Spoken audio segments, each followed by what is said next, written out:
नमस्कार. व्यासपीठावरील सर्व मान्यवर आणि मित्र, मी फार कमी वेळा कार्यक्रमाचा अध्यक्ष असतो. एक म्हणजे मी तेवढा ज्येष्ठ नाही आहे, आणि दुसरा म्हणजे बरेचदा मी पहिल्या दुसऱ्या नंबरवर बॅटिंगला पाठवण्याचा चळवळीतला माझा क्रम आहे. त्यामुळे अध्यक्षीय बोलण्यातला जो पोक्तपणा आहे तो माझ्याकडे जर तुम्हाला दिसला नाही तर तुम्ही मला माफ कराल याची मला खात्री आहे. दुसरा अध्यक्षीय बोलण्यातला एक तोटा मला असा दिसतो की सगळ्यांचं बोलून होतं आणि मग आपण आणि जेवण याच्यामध्ये संघर्ष चालू राहतो.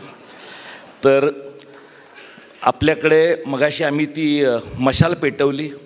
मराठी समाजाचं प्रतीक असलेली मशाल असल्यामुळं तिनं पेटायला पण वेळ घेतला. ती इथनं स्टेजवरनं दूर गेल्यानंतरच जास्त पेटली.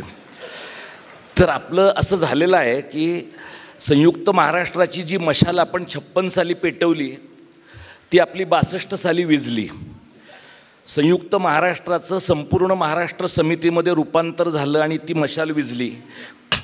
त्यानंतर ज्यांनी ती मशाल हातात घेतली होती त्यांना ते लक्षात येण्यासाठी 5वी बहुमतातलं सरकार सत्तेवर यावं लागलं. 60 वर्षे गेली. मधल्या काळात ज्याचा आता हातेकरांनी उल्लेख केला, ज्यांनी बेरजेचं राजकारण केलं, त्या सगळ्यांच्या बेरजेच्या राजकारणामध्ये भाषेच्या प्रश्नांची बेरीज नव्हती. हे गेल्या 60 वर्षामध्ये आपल्याला कळलेलं आहे.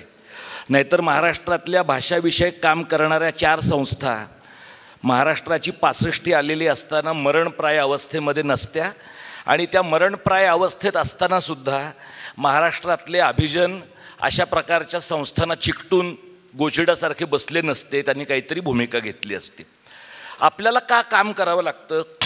कारण ज्यांनी काम करणं अपेक्षित आहे त्या मंडळींनी योग्य वेळेला कामं न केल्यामुळे आणि 15-20 वर्ष आपण केलेल्या कामाकडे मराठी समाजाने दुर्लक्ष केलेलं असतानाही आपली कामाची हौस न भागल्यामुळं, या 2 कारणांनी आजच्या घडीला आपण मराठीचं काम करतो आहे. इथं 2-3 मित्र आहेत माझे. अनिल शिदोरे आता आहे का नाही मला माहीत नाही, कारण 2-3 तास तो काही बसेल असं मला वाटलं नव्हतं. अभ्यंकर इथं आहेत. अभ्यंकर आणि आम्ही समान धर्म असे आहोत की यश त्यांनाही हुलकावण्यात येतं, यश आम्हालाही हुलकावण्यात येतं. त्यांना आमच्यापेक्षा जास्त काळ यश हुलकावण्यात येतं, त्यामुळे ते त्या प्रोसेसमध्ये आमचे सिनियर आहेत. त्यामुळे इथं अभ्यंकर आहेत. माधव पंडित नावाचा माझा एक मित्र माझ्याबद्दलच्या प्रेमामुळे इथे आलेला आहे. आणि 1993 साली आम्ही संजीव खांडेकरांच्या बरोबर एनरॉन विषयक एक अंक काढला होता. तो अंक काढल्यामुळे एनरॉन महाराष्ट्रातनं गेलं असं आमचा अजिबात समज नाही आहे. पण तो एक अंक काढला. आम्ही महाराष्ट्रात फिरलो. त्यानंतर मी रूढार्थाने मास्तर झालो, प्राध्यापक झालो आणि माधव पंडित चळवळीमध्ये राहिला. 15-20 वर्ष चळवळीत काम केल्यानंतर तो एका इन्फ्रास्ट्रक्चर कंपनीमध्ये नंतर कामाला लागला. 15-20 वर्ष त्याच्याशी बोलताना मला सातत्याने असं वाटायचं की मी ह्या माणसाला ह्या नादाला लावलं नसतं तर कदाचित ह्याच्या आयुष्याचं बरं झालं असतं. असं माझ्याबद्दल अनेक लोकांना वाटतं. हे मला नंतरच्या काळात लक्षात आलं की म्हणजे प्रकाश परबांना असं वाटतं, इतर काही लोकांना, शांताराम दातार जे आज हयात नाहीत, त्यांना असं वाटतं की आमच्या नादाला लागून हा मराठीच्या चळवळीमध्ये उतरला आणि मग 20 वर्ष राहिला. हे सगळं जे काम आहे मराठीचं, मराठी कारणाचं, महाराष्ट्र धर्माचं, आता नीरज हातेकर म्हणाले ते महाराष्ट्र कारणाचं, या प्रकारचं काम करण्यासाठी ज्या प्रकारची ताकद लोकांनी लावली, आज इथं प्रथमेश नाही आहे काही कामानिमित्त, संदीपने, त्याच्या सगळ्या टीमने, शंतनू, इतर सगळ्या मंडळींनी ताकद लावली. अशा प्रकारची ताकद एखाद्या उपक्रमामध्ये लावल्यानंतर ज्या वेळेला तुम्ही कार्यक्रमाच्या ठिकाणी आल्यानंतर तासभर माणसं यायची तुम्हाला दिसतच नाही, तो खरा माणसाचा सर्वात कसोटीचा क्षण आहे. आणि तो एक असा क्षण आहे की ज्या वेळेला आपण निर्णय घेऊ शकतो की आपल्याला ह्या धंद्यात पडायचं नाहीये. पण असे अनेक क्षण येऊन गेल्यानंतर सुद्धा 20-22 वर्ष आम्ही अनेक लोक भाषेच्या चळवळीमध्ये राहिलो. याचं साधं एक कारण असं होतं की आम्हाला असं वाटतं की मराठी भाषेचं काही बरं करण्याची जबाबदारी आपल्यावर नाहीये. मराठी भाषेचं काही बरं होताना आपण त्या प्रोसेसमध्ये सहभागी झालो नाही तर आपल्याला आनंद वाटणार नाही. त्यामुळे जे काही काम आम्ही सगळ्या मंडळींनी मुंबईत केलं, इतर लोकांनी महाराष्ट्रात उभं केलेलं काम आहे, या कामाच्या मागची जी प्रेरणा आहे ती थोडी शरद जोशींचा शब्द उसना घ्यायचा तर स्वार्थाची प्रेरणा आहे.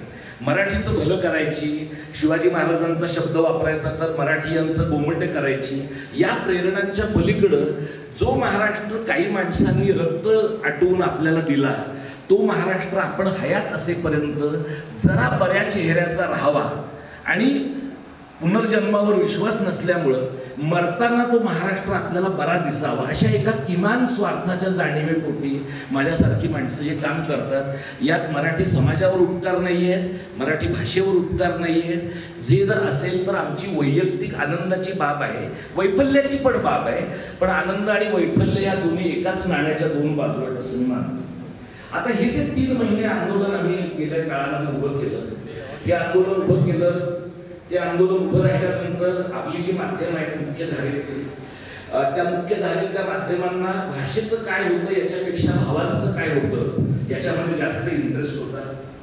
आपल्याला जनरलीच मराठी माध्यमांना मराठी समाजाप्रमाणे भावांचं काय होतं, चुलते पुतळ्यांचं काय होतं ह्याच्यात जास्त इंटरेस्ट आहे. ह्या सगळ्यांना आपल्याला जर वेळ मिळाली आणि आपण जागा राहू शकलो तर मराठी भाषेचं काय होतं, महाराष्ट्राचं काय होतं, महाराष्ट्रातल्या वंचित समाजाचं काय होतं हे प्रश्न आपल्याला पडतात. आम्ही जर गेल्या 3-4 महिन्यामध्ये काही करू शकलो असतो तर मराठी समाजामध्ये झिरपत जाऊन मराठी समाजामध्ये एकापेक्षा अधिक नॅरेटिव्ह आहेत, एकापेक्षा अधिक कथन आहे, हे लोकांच्या पर्यंत आम्ही बोलू शकतो. इथे प्रतिमाताई आहे, किशोर ढमालेंच्या बरोबर आम्ही महाराष्ट्रातल्या 4-5 जिल्ह्यांमध्ये गेलो, संपत देसाईंच्या बरोबरीने गेलो, आणखी काही जिल्ह्यांमध्ये महाराष्ट्राच्या जाणार आहोत. विद्रोही सांस्कृतिक चळवळ असेल, जनवादी सांस्कृतिक आंदोलन असेल आणि मराठी अभ्यास केंद्रासारखी मुंबईतनं काम करणारी संस्था असेल, हे सगळे एकमेकांचे शत्रू नाही आहेत किंवा नव्हते, पण हे एकमेकांचे पार्टनर पण नव्हते. आम्ही आपापली कामं आपापल्या बेटांवर करत होतो आणि त्या बेटांच्या बद्दल आम्हाला काही फार दुःख होतं एकमेकांच्या बद्दल असंही नाही. म्हणजे आम्ही एकमेकांना माहिती होतो, पण त्या माहितीचं मैत्रीमध्ये रूपांतर होण्याची प्रक्रिया घडवून आणल्याबद्दल मी फडणवीसांचा अत्यंत मनपूर्वक आभार आहे. कारण त्यांना जर 500 बहुमत कशाच्या का कारणाने, राहुल गांधी ज्याला इंडस्ट्रियल लेवल रिडिंग म्हणतात त्या इंडस्ट्रियल लेवल रिडिंगने मिळालं असेल किंवा आपल्या लाडक्या बहिणींनी आणि लाडक्या दाजींनी माती खाल्ल्यामुळे असेल, कुठल्या त्या कारणाने असेल ना, त्यांना जे काही बहुमत मिळालेलं आहे त्या बहुमतातनं त्यांचा मात जर वाढला नसता आणि कुठलीही भाषा लागली तरी मराठी समाज आपलं काही वागडं करू शकणार नाही, हा कॉन्फिडन्स जो सखा पाटलांच्या लेवलचा आहे तो कॉन्फिडन्स जर त्यांना वाटला नसता तर आम्ही सगळे मराठी लोक जे टिळकांचा शब्द वापरायचा तर थंड गोळ्यासारखा पडलेला महाराष्ट्र हा गेल्या 4 महिन्यामध्ये थोडा चादरीच्या बाहेर येण्याचा प्रयत्न करतोय. फार आपण जागे झालो अशी आपण आपली समजूत घालायची त्याचं कारण नाहीये. तर आपण जर नीट जागे झालो असतो तर ज्ञानाची नगरी असलेल्या पुण्यामध्ये कदाचित माणसांना खाली बसावं लागलं असतं. हे सगळं काम करत असताना हातेकरांनी मगाशी आपल्याला सांगितलं, संघाचं एकूण जे सगळं नॅरेटिव्ह आहे त्याच्याबद्दल सांगितलं आणि त्यांनी माझं काम सोपं केलं आणि माझ्या शिव्या वाटल्या गेल्या आहेत. कारण दर हिंदुस्थानच्या कथनाबद्दल बोलण्याची भाषिक आणि सांस्कृतिक जबाबदारी माझ्यावर पडते. त्यामुळे बरेच लोक मला म्हणतात की मराठीबद्दल तू बोलतोस ते बरोबर आहे, पण ते संघाबद्दल आणि विशिंबाकेबद्दल बोललंच पाहिजे का? माझं असं म्हणणं आहे की आपण ज्या वेळेला आजाराच्या लक्षणाबद्दल बोलतो त्यावेळेला आजाराच्या मुख्य कारणाबद्दल पण बोललं पाहिजे. आजाराचं मुख्य कारण या देशाला झपाटून टाकलेली आणि नवं आर्थिक धोरण, जागतिकीकरण, त्यातनं आलेली सांस्कृतिक भाषिक अनामिकता आणि त्या पोकळीमध्ये निर्माण झालेलं अत्यंत माथे फिरू धार्मिक राजकारण, हे जर या सगळ्या घटनांच्या पोटात आहे तर त्याच्यावर इलाज केल्याशिवाय तुम्ही फक्त मलमपट्टी करू शकता, तुम्ही मूळ रोगाला हात घालू शकत नाही. आता हे गेल्या 3-4 महिन्यात आम्ही उभं केलं, महाराष्ट्रभर आम्ही सगळे फिरतो आहोत आणि असं मला दिसतं की पहिल्यांदा टीव्ही चॅनलवाल्यांनी आम्हाला काठीने कधी हात लावला नव्हता, पण टीव्ही चॅनलवाले बूम लावून आमच्या समोर उभे राहतील आमच्या हयातीत असं मला कधी वाटलं नव्हतं. पण टीव्ही चॅनलवाले कदाचित ठाकरेंची सावली आमच्यावर पडल्यामुळे असेल, पण काही दिवस तरी बूम लावून आमच्यासोबत होते. आमच्या आंदोलनामुळे 2 भाऊ एकत्र आले असं एक श्रेयसुद्धा परस्पर आम्हाला देऊन टाकण्यात आलेलं आहे. आम्हाला ते करायचं होतं की नाही ह्याच्याबद्दल अजूनही माझ्या मनामध्ये शंका आहे, पण बरेचदा नियतीच्या आपल्या आवाक्याच्या बाहेर असलेल्या काही गोष्टी चळवळीमध्ये घडतात आणि माझं असं म्हणणं आहे की भाऊ एकत्र येतात का चुलते पुतणे एकत्र येतात याच्यापेक्षा एकत्र आल्यानंतर त्यांची निष्ठा महाराष्ट्र धर्मावर आहे का नाही हा प्रश्न आपण विचारला पाहिजे.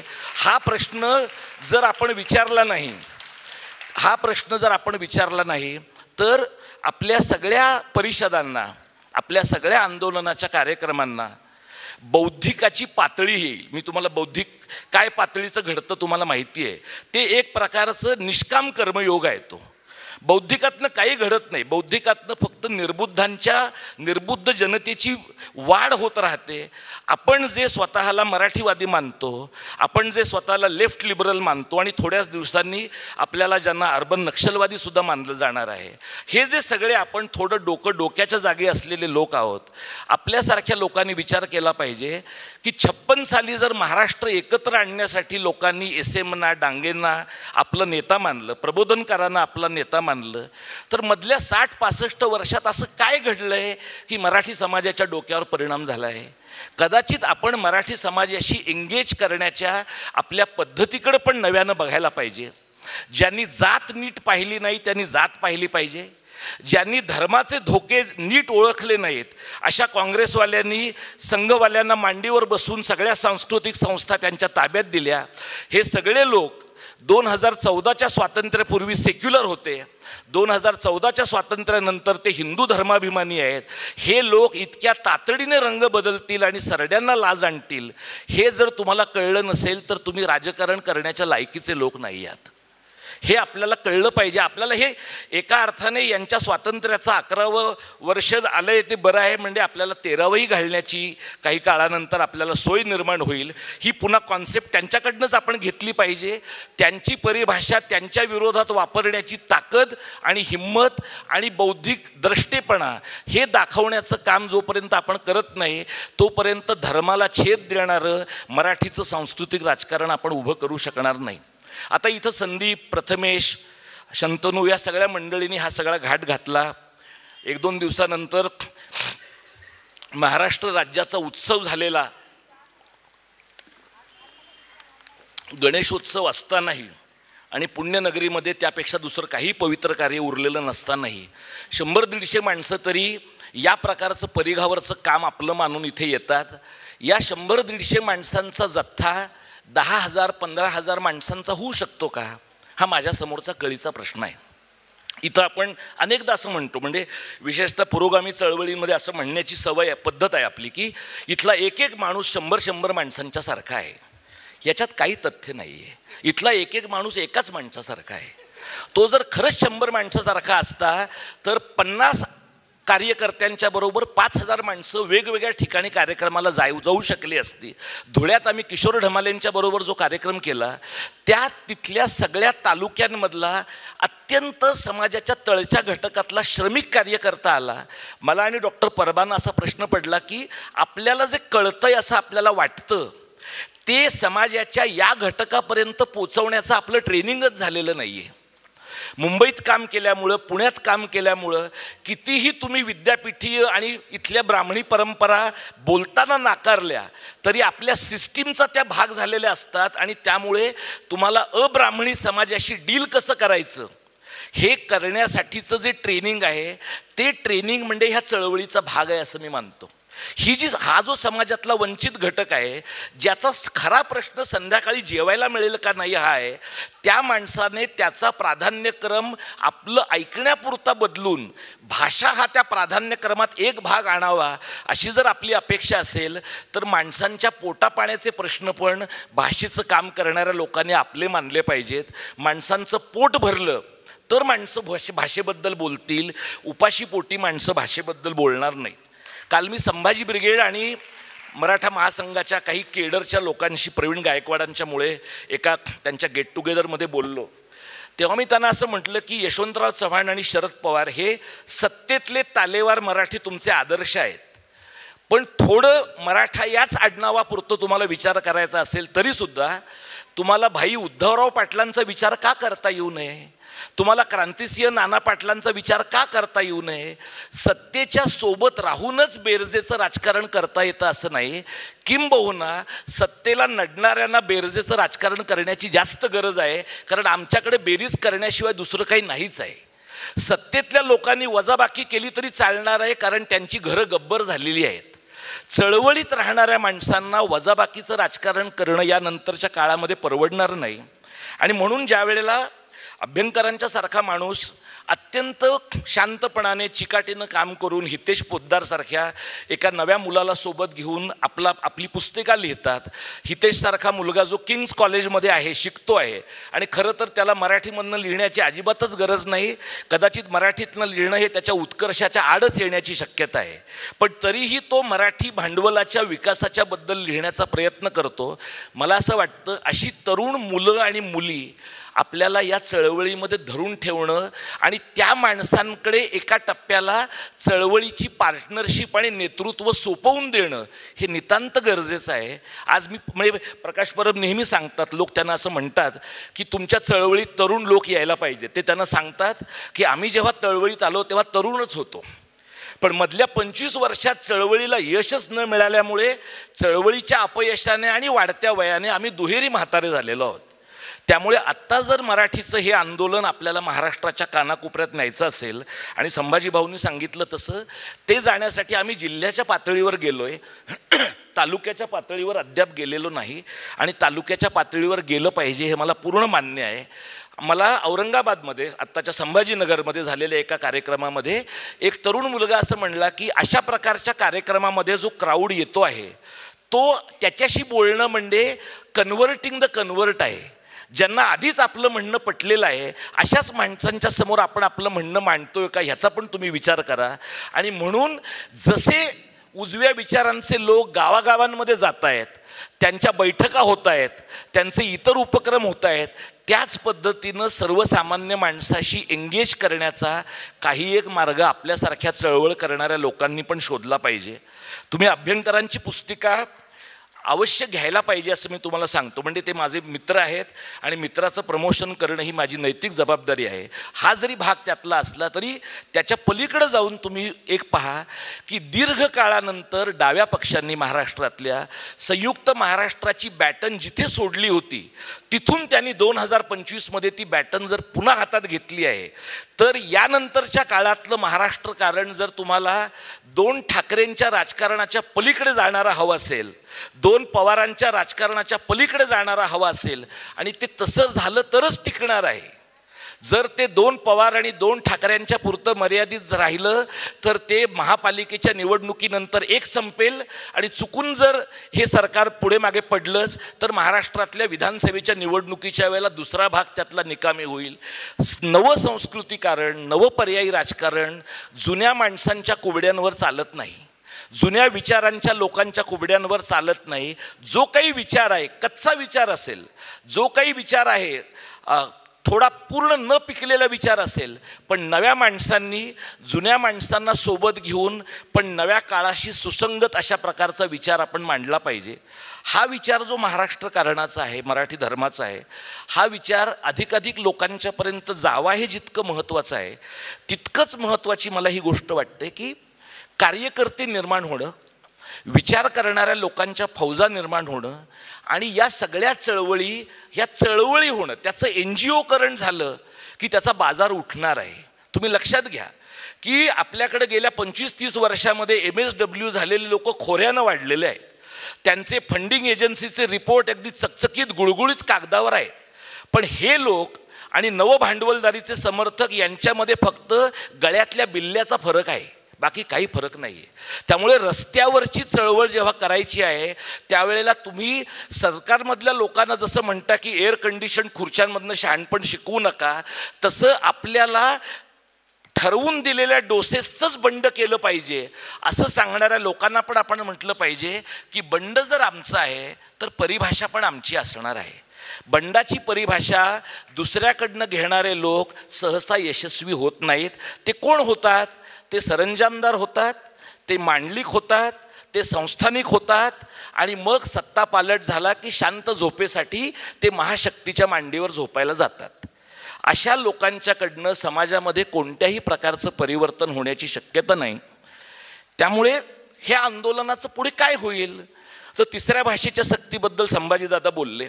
नरेंद्र जाधवांकडनं काही अपेक्षा ठेवण्या इतपत मराठी समाज मिडिओकर आहे असं मला अजिबात वाटत नाही.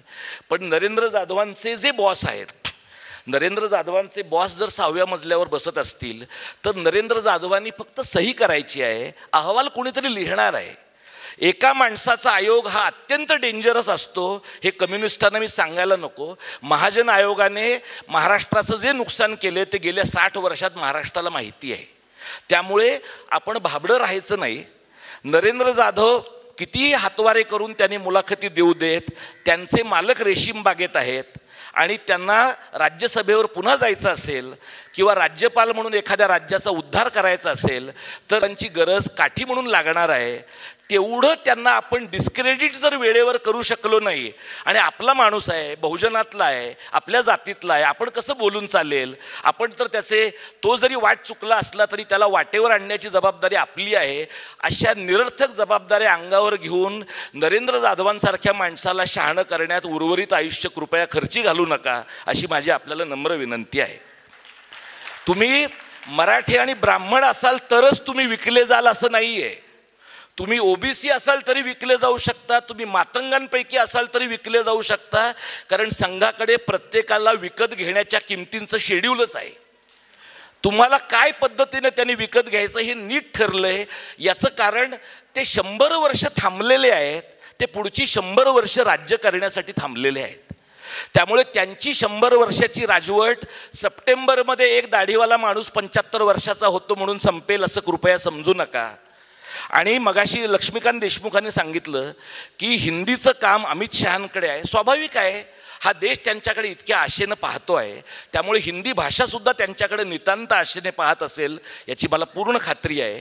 पण इथं अमित शहांपर्यंत हिंदी भाषेचा विभाग गेली 75 वर्ष राहिला होम मिनिस्ट्रीमध्ये, हे काँग्रेसचं पाप आहे. डिपार्टमेंट ऑफ स्टेट किंवा मिनिस्ट्री ऑफ स्टेट ही राज्यांच्या विलिनीकरणाच्या किंवा संस्थानांच्या विलिनीकरणाच्या वेळेला असलेला जो विभाग होता तेव्हा भाषा हा लॉ अँड ऑर्डरचा भाग होता. आता भाषा हा लॉ अँड ऑर्डरचा भाग आहे असं काँग्रेसवाले 1947 ते 14 पर्यंत मानत राहिले. हा काही भाजपचा दोष आहे असं म्हणता येणार नाही. तुम्ही एवढी प्रचंड माती खाल्ली आहे, म्हणजे माती खायला काय दुर्गा दौडवालेच लोक लागतात असं नाही, तुम्ही काँग्रेसमध्ये पण असून चालतं. ती माती तुम्ही 75 वर्ष खाल्लेली असल्यामुळे यांना उकरायला मऊ मऊ जागा मिळालेली आहे. त्यामुळे पहिल्यांदा आपण मागणी केली पाहिजे की हिंदी भाषेचा विभाग भारत सरकारमधनं बंद करून भारतीय भाषांचा विभाग केंद्र सरकारमध्ये स्थापन केला पाहिजे. आणि जो काही पैसा तुम्ही खर्च कराल, 8व्या परिशिष्टामध्ये ज्या 22 भाषा आहेत आणि सीताकांत महापात्रा कमिटीनं ज्या 39 भाषांचा उल्लेख केला आहे, पैसे खर्चच करायचे आहेत. तुम्हाला जर उधळपट्टीच करायची आहे तर भारतातल्या सगळ्या भाषांवर करा. हिंदी भाषा ही काही उधळपट्टीची एकमेव मालकीण भाषा नाही आहे. आणि संस्कृतवर तर अजिबातच तुम्ही उधळपट्टी करू नका. कारण तुम्ही कितीही रक्त आटवलं तरी एका गावाचं दुसरं गावसुद्धा भारतामध्ये संस्कृत बोलणारं होऊ शकणार नाही. 100 कोटी लोक भारतातले संस्कृत बोलतील आणि त्यांना त्यासाठी भुलवण्यासाठी आपण बाबासाहेबांचे न बोललेले रेफरन्स वाचू शकू एवढा व्हॉट्सॲप वाचणारा समाजसुद्धा निरर्थक किंवा निरक्षर राहिलेला आहे असं समजण्याचं कारण नाही. बहुजनांनी फक्त एवढंच लक्षात घेतलं पाहिजे की आपली दैवतं आपण नीट माणसं म्हणून स्वीकारली की त्यांना प्रातस्मरणीय करण्याचा धोका कमी राहतो. त्यामुळे बाबासाहेबांची पण चिकित्सा केली पाहिजे, फुल्यांची पण केली पाहिजे, पण ती करताना ते आपले दोस्त आहेत या भावनेनं केली पाहिजे. तुम्ही जर नीट चिकित्सा आणि नीट दोस्ती केली नाही तर कुठल्या तरी एखाद्या 15 ऑगस्टला तुम्हाला वर सावरकर, खाली भगतसिंग आणि मध्ये गांधी आणि नेहरू दिसतात, तिथे पुढच्या 14 एप्रिलला तुम्हाला बाबासाहेब सुद्धा दिसतील. याच्याबद्दल अजिबात शंका बाळगण्याचं कारण नाही. बाबासाहेब त्यांना डील करायला अजून कठीण जात आहेत कारण बाबासाहेब अत्यंत इफेक्टिव्ह बायलिंग्वल होते. हे सगळे मुळातले उत्तर भारतातल्या गायपट्ट्यातले लोक मोनोलिंग्वल असल्यामुळे द्वैभाषिक माणसाचं काय बरं वाईट करायचं हे त्यांना अजून नीट कळलेलं नाही आहे. त्यात एवढं चोख मराठी लिहिणारा, एवढं चोख इंग्रजी लिहिणारा माणूस आणि पुन्हा समतेची भाषा करणारा, ॲप्रोप्रिएट करायला फार कठीण असलेला आणि स्वतःतल्या विसंगतींच्याबद्दल स्वतःच बोलणारा माणूस आहे. म्हणजे तुम्हाला त्याच्याबद्दल फार वेगळं तिरकं पण बोलता येत नाही. अशा प्रकारच्या माणसांच्याबद्दल जर काही ही मंडळी करत असतील तर नुसतं अजित पवारांच्या प्रमाणे शिवशाहू फुले आंबेडकर असा हातात माळा न घेता जप करायचा आणि बायकोला राष्ट्रसेविका समितीच्या बैठकीला पाठवायचं, असल्या प्रकारचे धंदे करणारे तुम्ही आडनावाने काही असा, तुम्ही वृत्तीने ब्राह्मणी मानसिकतेचेच आहात किंवा त्यांचे गुलाम आहात. हे तुम्हाला कळत नाही तोपर्यंत तुम्हाला भाषेचा लढा लढता येणार नाही. आणि भाषेच्या लढ्यामध्ये शेवटचे 2 मिनटं घेतो आणि थांबतो.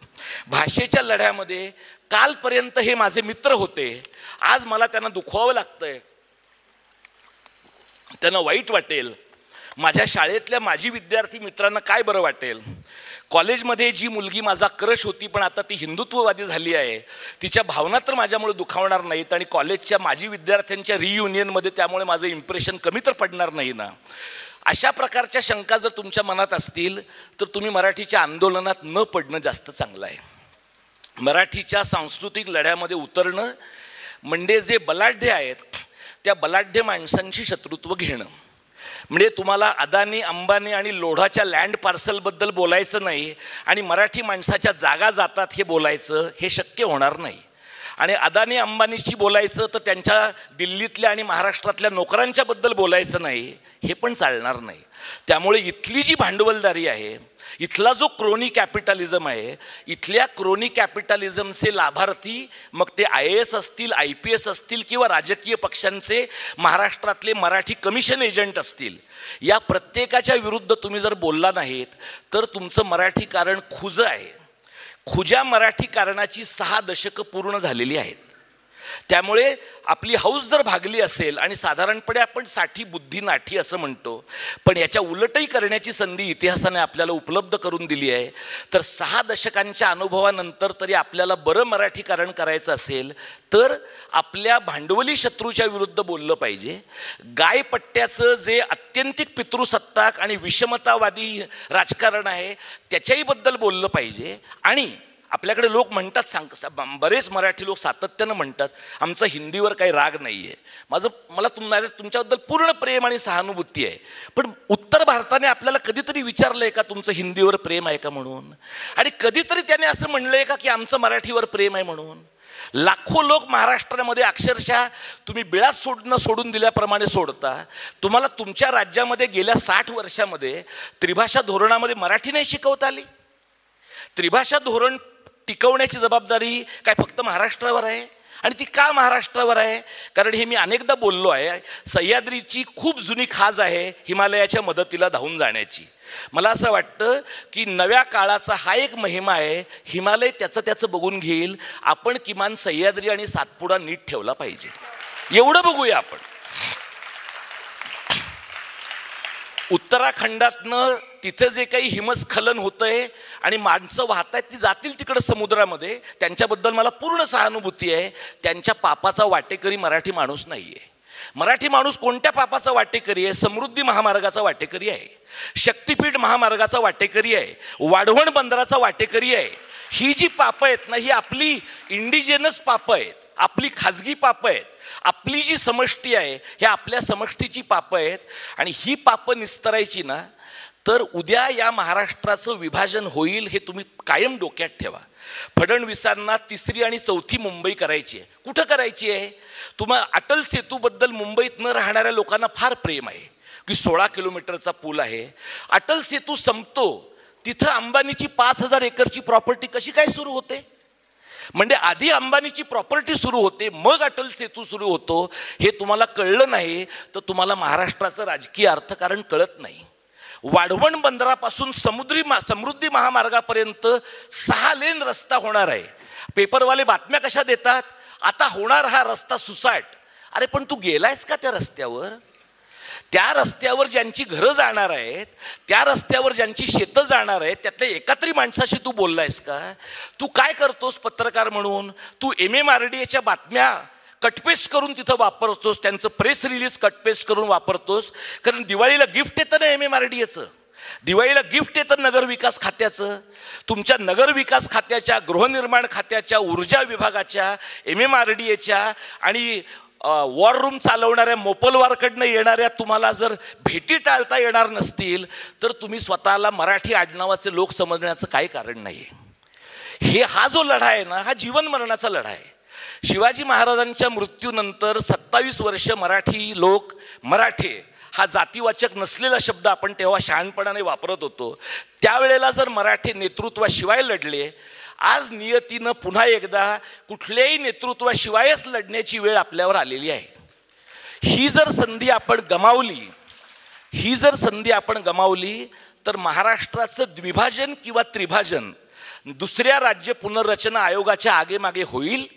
आणि दुसरंही तुम्ही लक्षात घ्या, हिंदुस्थानवाले जेवढ्या केंद्रीय पद्धतीनं हा सगळा देश आखडून घ्यायला बघतील, तेवढं या देशामध्ये स्वायत्तता आणि राज्यांच्या स्वाभिमानाच्या चळवळी प्रचंड वाढणार आहेत.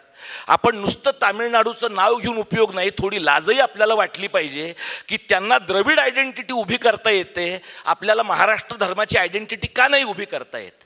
आपल्याला महाराष्ट्र धर्माची आयडेंटिटी उभी करण्यापासून मोदी शहाने रोखलंय का? आपल्याला महाराष्ट्र धर्माची आयडेंटिटी करण्यापासून इंदिराबाईंनी रोखलं होतं का? आपल्यात बेसिक प्रॉब्लेम असा आहे की राष्ट्र आणि महाराष्ट्र याच्यात काय निवडायचं ह्याच्यामध्ये आपण डोळे झाकून राष्ट्रच निवडतो आहोत. अरे हे पण राष्ट्रच आहे आणि हे तर महाराष्ट्र आहे. नुसता शब्दांचा खेळ नाही हा. या राज्याच्या बाबतीमध्ये, इथल्या भाषिक समाजाच्या बाबतीमध्ये युरोपातल्या 4-5 देशांच्या पेक्षा जास्त मोठी लोकसंख्या असलेल्या एका भूप्रदेशात आपण राहतो आणि आपल्याला मराठवाड्यात काय घडतं ते कोकणात कळत नाही, कोकणात काय घडते ते विदर्भात माहीत असत नाही. अशा प्रकारचा एक शून्य आयडेंटिटी असलेला समाज गेल्या 65 वर्षात आपण क्रमाक्रमाने निर्माण केला आहे. आणि तो निर्माण करण्यामागचं महत्त्वाचं कारण आपण भाषा विसरलो, आपण शाळा विसरलो. भाषा, शाळा, संस्कृती आणि आपलं राज्य आणि मराठी माणसांचं हित अहित ह्या एकमेकांमध्ये अभिन्नपणे गुंतलेल्या गोष्टी आहेत. हा एकत्रित विचार करूया आणि लढलं पाहिजे असं मला वाटतं. इथं जी माणसं पुण्यात लढतायत त्यांच्याही मागं तुम्ही उभं राहिलं पाहिजे. आम्ही 4-5 जण तुम्हाला स्टेजवर दिसतो आहोत, पण 4-5 जण जेव्हा स्टेजवर दिसतात तेव्हा 100-500 माणसं मागणं काम करत असतात. अशा प्रकारच्या काम ज्यांचं दिसत नाही अशा बिनचेहऱ्याच्या माणसांच्या कामाबद्दल किमान समाज माध्यमांच्या काळामध्ये तरी अलर्ट राहूया. संयुक्त महाराष्ट्राच्या लढ्याच्या वेळेला ठीक होतं की लोकांना कळलं नाही कोण माणसं मेली, सर्वसामान्य माणसं कोण गेली. या सर्वसामान्य माणसांना आपण दीर्घकाळ अनामिक ठेवलं, ॲनॉनिमस ठेवलं, बिनचेहऱ्याचं ठेवलं आणि ते थेटपणाने RSSच्या ट्रॅपमध्ये अडकलेले आहेत. RSSच्या ट्रॅपमध्ये माणूस स्वतःहून गेला नाहीये. डाव्या पुरोगामी मंडळींनी, काँग्रेसवाल्यांनी आणि हिंदुत्ववादाच्या मांडीवर जाऊन बसणाऱ्या 2 मराठीवाद्यांनी सुद्धा ठरवून सगळ्यांना RSSच्या मांडीवर नेऊन ढकलून दिलंय. आपणच जर हे केलंय तर आपण तिकडं ढकललेला माणूस परत माघारी आणणं ही आपलीच सांस्कृतिक आणि भाषिक जबाबदारी आहे. ही दीर्घ लढाई आहे, ही एकत्रपणे लढली पाहिजे. लढाईला कष्टाचं सोंग आणता येत नाही, धीराचं सोंग आणता येत नाही, धैर्याचं सोंग आणता येत नाही आणि पैशाचं पण आणता येत नाही. यातली जी गोष्ट ज्या ठिकाणी कमी असेल ती गोष्ट भरून काढण्याचा प्रयत्न करूया आपण. आपल्याला काही फॉर्च्युनरमधनं जाणारं आंदोलन करायचं नाही, त्यासाठी आपण काही पक्ष ठेवलेत. आपल्याला त्या प्रकारचं आंदोलन करायचं नाही, आपल्याला लोकांचंच आंदोलन करायचं आहे. आणि महाराष्ट्र धर्माची ओळख किमान पुढच्या 25 वर्षामध्ये आपण उभी करण्याचा प्रयत्न करू. आपल्या हयातीत नाही झालं तरी किमान एखाद्या व्हर्च्युअल नेटवर्कवरच्या पूलमध्ये या प्रकारच्या माणसाने काहीतरी कष्ट केले होते एवढी जरी इतिहासामध्ये आपली नोंद राहिली तरी मला वाटतं ज्यांचे इथं फोटो लावलेत आपण सगळ्या माणसांचे, त्या माणसांच्या 1% कर्तृत्वसुद्धा नसणारे आपल्यासारखे लोक आहेत. आपला एक फ्लायर जरी झाला ना आणि आपलं एक ग्राफिक जरी झालं तरी आपल्याला मोक्ष मिळाला असं समजायला काही हरकत नाही. एवढीच क्षमता आहे आपली. त्यामुळे आपल्या क्षमतेबद्दल गैरसमज नको आणि आपल्या अक्षमतेबद्दल न्यूनगंड पण नको. या ताकदीनं जर आपण काम केलं तर मला वाटतं काहीतरी उभं राहील. आणि सर्वसाधारणपणे बऱ्याच नव्या गोष्टी पुण्यातनं उभ्या राहतात असं मी ऐकतो लोकांकडनं. प्रत्यक्षात मला तो अनुभव यायचा आहे.